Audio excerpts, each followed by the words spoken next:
Assalamu alaikum dear students, my name is Adil Ashraf and I am your English teacher. In the last lecture we learned about present indefinite and I told you, I wrote the structures and the rules of present indefinite will be displayed on your screen, and today we are going to learn the uses of present indefinite, one of the most important tenses in our language with the most of the uses. It's only and only present indefinite. I would like to write its use and it will be displayed on the screen as well. The very first use of present indefinite is that it expresses situation. And the second use is that it expresses things which are generally true.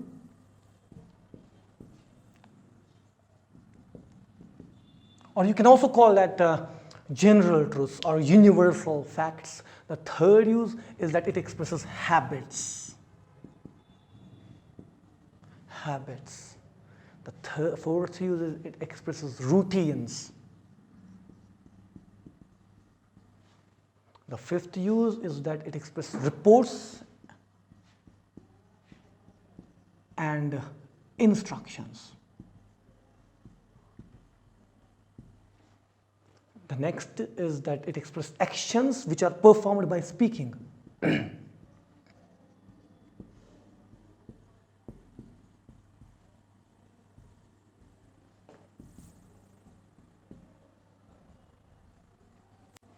next use is that it expresses states.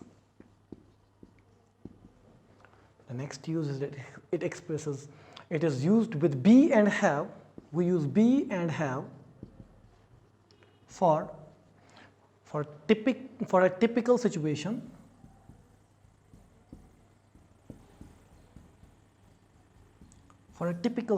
or a particular state. But remember, these are not all the uses.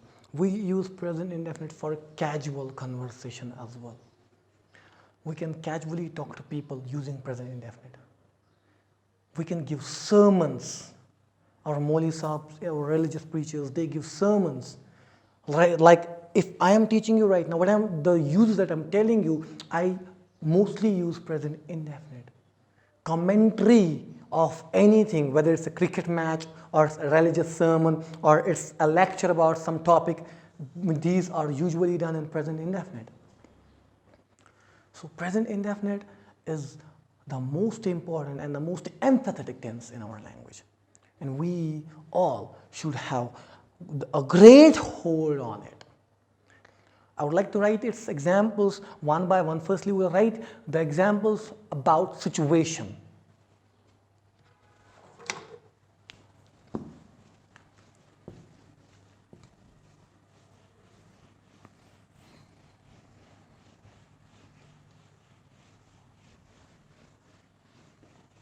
Situation like giraffes live in Africa.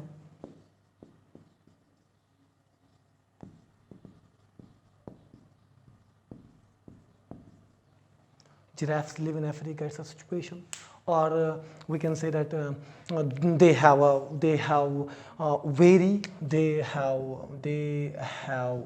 very long legs and necks. This is their situation. They are in Africa.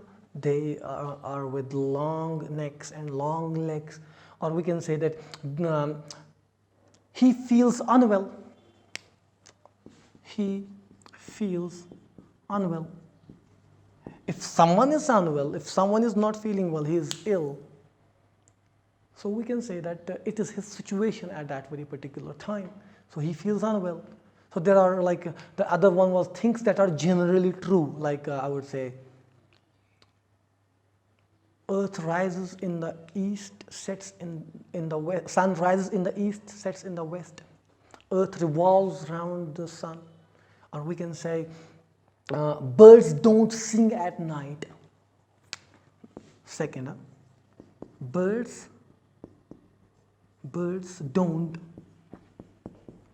sing at night. This is the general truth, no? which may be factual, or we can say that like it rains more in winter. It rains more in winter. It snows in winter because it doesn't snow in summer. The things which are usually true, which are general truths, which are universal facts, or we can ask some questions which are general truths, but we can frame them as questions like, do women live more than men? This is one of the universal facts. You would learn that in the other lectures as well, but this is one of the universal facts, and I can frame it as a question. Yes, women live more than men. You can make it a statement, an assertive sentence, a declarative sentence, but this is a general truth. Like, yes, women live more than men. Do women live more than men? Yes, women live more than men. So in both cases, you can use it as a declarative sentence, you can use it as an interrogative statement. Or then the next use was habit. I have written, I would like to mention one of my worst habits. I bite my nails. Third, I bite my nails. It's one of my habits. So I bite my nails. It's my habit. Or I would say, I wake up at 6 a.m. I wake up at 6 a.m. Or there are different examples like I can say he smokes cigar. Or we can say that I usually wear white socks with black shoes. This is one of my habits. Or I can say one more example like I eat oranges before sleeping. I would not sleep before unless I have oranges, or in summers unless I have a nightcap. I would not sleep. I drink milk before sleeping. One of my habits. Or I can say I drink milk as my nightcap. Nightcap is a drink which is had before sleeping. So habits. Or then we can go for the next use is routines. Like they play bingo at Monday nights.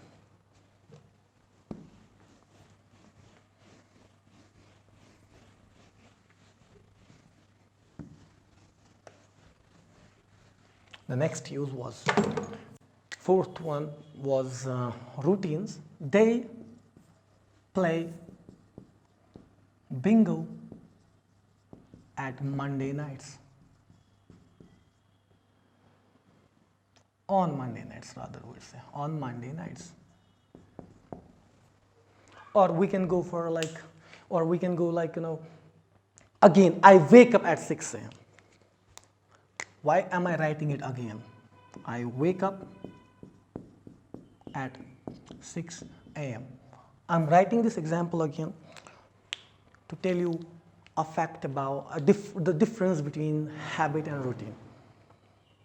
Your every routine becomes your habit, but it doesn't mean that your every habit is your routine. For example, I laugh, or I bite my nails, but it's not like that I bite my nails at 3 o'clock. I laugh. It doesn't mean that I wake up at 3 a.m. at night and then I start laughing. It's not my routine, it's actually my habit to laugh. So habit cannot become your routine. Habit can become your routine many times, but every habit is not your routine.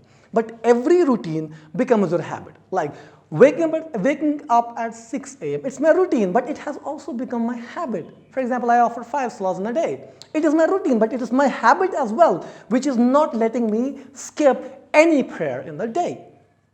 So habit is something which is different from routine. Remember this. Every routine is not your, every habit is not your routine. Remember this. The next one was the reports and instructions. Look, reports and instructions. They may be sometimes newspaper headlines. Newspaper headlines are written in present indefinite. Why? Although the things have happened already. For example, Barack Obama reaches India. It's written there Barack Obama reaches India. It should be Barack Obama. It should be Barack Obama reached India. It's written reaches. It should be reached because he has already reached. Why?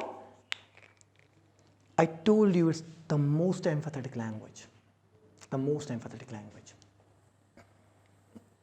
Because it makes the language beautiful, presentable, empathetic, so that you would not lose your attention. You would feel like you are in the situation. You would imagine like you are in the situation. For example, if there are two women fighting outside, I would come and tell you, there were two women who were fighting, but I have watched it with my eyes, but you are only hearing it.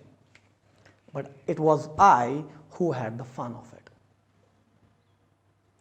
At the same time, when you read a news which is written in present indefinite language, you feel like you're watching it, you're witnessing it. In commentaries, like it's written there, sometimes when Rahul Dravid drives the ball, and he drives the ball for a 4. He drove, but he says he drives. Why? Because he makes us realize, he makes us imagine, he makes us witness the boundary. That's why reports, instructions are given in present indefinite. Like there are few I would like to show you on the screen. Like it says the strike is over. It's a kind of a news. It's a kind of a news there. Instruction: you go to the end. You go to the end and turn left. So it's an instruction. You go upstairs and ask them for money. Again, an instruction. Or if somebody asks you for any kind of an address, how would you instruct them? You tell them, go straight, take a right, and then take a left. You'll find a masjid there, and there they live. That's instruction. So you give the instruction in present indefinite. You don't say you're going straight, then you're taking a right, then you're taking a left, and you're finding a masjid and they are living there. No, it's incorrect. So we use present indefinite for reports and instructions. Then the next use was states. States, like I accept their decision. I accept their decision.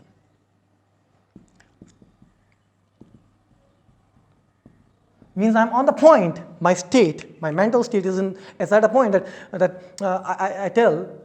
I agree with, I give consent to their decisions. It's my mental state. I accept their decisions, or I promise to be more careful further on. So like that you can say, or we can give one more example, like states like she loves chocolates. It's her mood, like that. She loves chocolates. They don't believe us. What kind of a state of there? Or he owns a flat. What kind of a state again? And then the last, be and have for typical situation or state. Like I'm normally a quiet person. So this is my state. Or I can say for some, I use have for a kind of a possession. I have 3 markers in my hand. I have a laptop in front of me. It's not important that you always have materialistic things. She has a soothing voice. So it's an abstract thing that she possesses. We all should have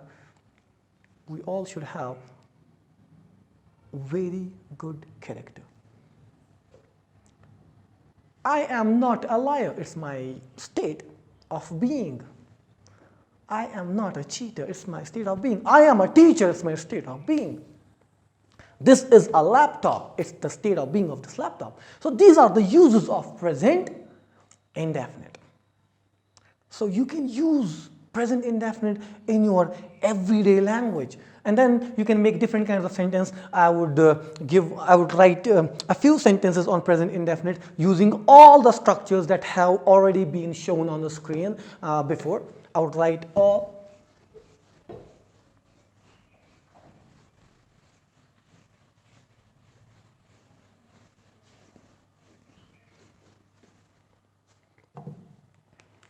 We'll make positive,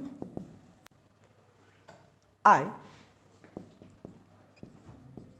drench in rain.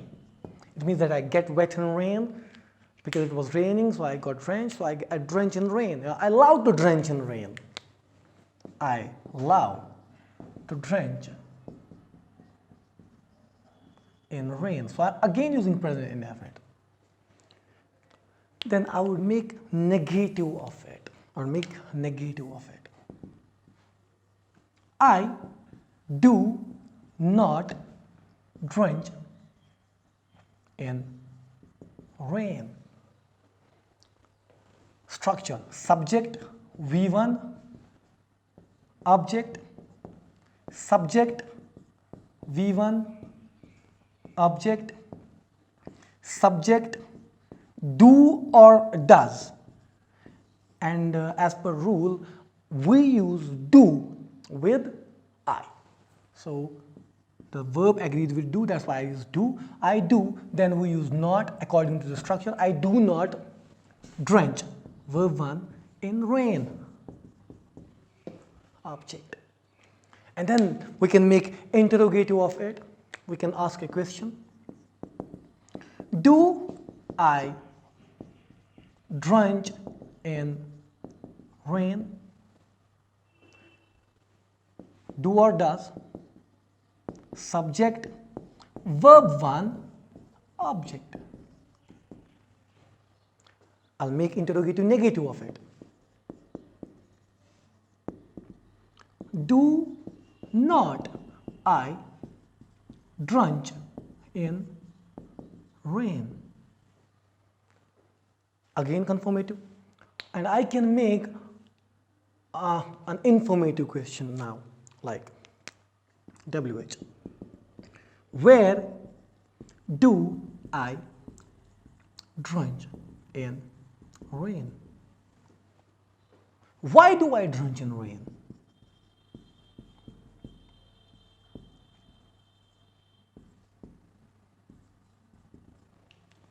And then you can keep making more sentences, like you can change the verb. There are thousands of verbs, like go, like drink, like come. No, I can say that action verbs, you can find action verbs in, they are countless in number. You cannot count them. So you can make as many sentences as you want. But we shall start, if we want to learn language and if we want to learn writing, if we want to start writing, I suggest you to go from reading, to go from writing your routine.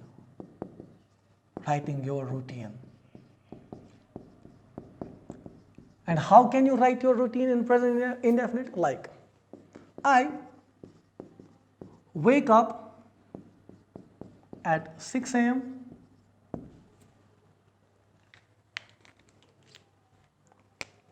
I make ablution.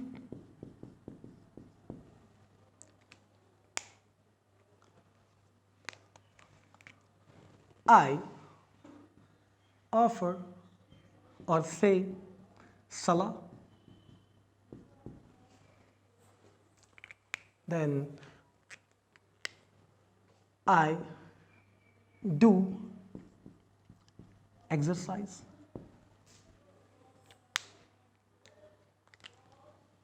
I eat my breakfast. Then I teach my students. I get ready. I wear my clothes, I leave my home, I go to my office, I work there for the whole day, I eat my lunch, I offer a salah, I come back. So all are written in present indefinite. Subject to V1 object, subject to V1 object, subject to V1 object. You go with this, and you will find your language becoming more smooth, because if you'll keep writing, you'll keep adding more. And today I wrote, I wake up at 6 a.m. I make ablution. Tomorrow, after some days, you will write, I wake up at 6 a.m. I leave my bed. I enter into the washroom, I brush my teeth, I make my ablution, I come out of the washroom, I wear my skull cap, and I say my salah, I conclude my salah, I recite Quran, I go downstairs, I ask for breakfast. So you will keep adding, and as much as you add, your language becomes more beautiful, more softer, and you'll be becoming more fluent in English language. In the next lecture, inshallah Rahman, we're learning present continuous. Take care, Allah Hafiz, see you again.